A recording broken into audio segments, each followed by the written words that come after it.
തൃശൂരിൽ 3 ATM കൗണ്ടറുകൾ തകർത്ത് 66 ലക്ഷം രൂപ കൊള്ളയടിച്ച കേസിലെ പ്രതികളെ തൃശൂരിലെത്തിച്ചു.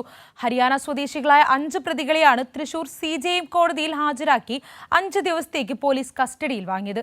പ്രതികളുമായി അന്വേഷണ സംഘം നാളെ ATMൽ തെളിവെടുപ്പ് നടത്തും.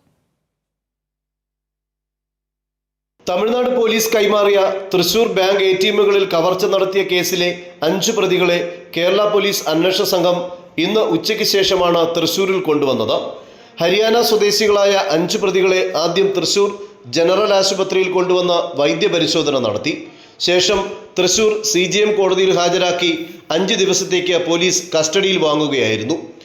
തൃശൂർ ഈസ്റ്റ് പോലീസിന്റെ കസ്റ്റഡിയിലാണ് പ്രതികളെ വിട്ടത്. ഷൊർണൂർ റോഡിലെ ATM കവർച്ചയുമായി ബന്ധപ്പെട്ടതാണ് പ്രതികളുടെ കസ്റ്റഡി. മറ്റ് 2 ATMകളിൽ കവർച്ച നടന്നത് വിവിധ സ്റ്റേഷൻ പരിധികളിലായതിനാൽ ഓരോ സ്റ്റേഷനിലും അന്വേഷണ ഉദ്യോഗസ്ഥർ പ്രതികളെ വെവ്വേറെ അപേക്ഷ നൽകി കസ്റ്റഡിയിൽ വാങ്ങി തെളിവെടുപ്പ് നടത്തും. ആകെയുള്ള 7 പ്രതികളിൽ ഒരാളായ ജുമാനുദ്ദീനെ തമിഴ്നാട് പോലീസ് വെടിവെച്ചു കൊന്നു. പോലീസിന്റെ വെടിയേറ്റ 2ാമത്തെ പ്രതിയായ അജാർ അലിയുടെ ഒരു കാൽ മുറിച്ചു മാറ്റി.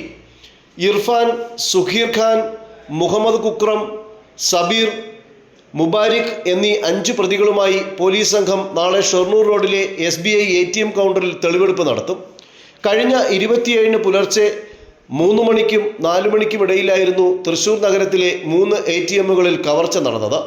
മുഖംമൂടി ധരിച്ചും മുഖം മറച്ചുമെത്തിയ സംഘം ATMകളിലെ ക്യാമറകളിൽ കറുത്ത പെയിന്റ് സ്പ്രേ ചെയ്ത് ക്യാമറകൾ പ്രവർത്തനരഹിതമാക്കിയ ശേഷമാണ് ലേസർ കട്ടർ ഉപയോഗിച്ച ATM മെഷീൻ മുറിച്ച ശേഷം പണം കവർന്നത്.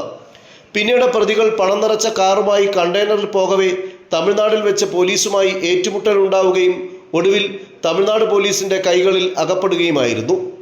കൈരളി ന്യൂസ്, തൃശൂർ.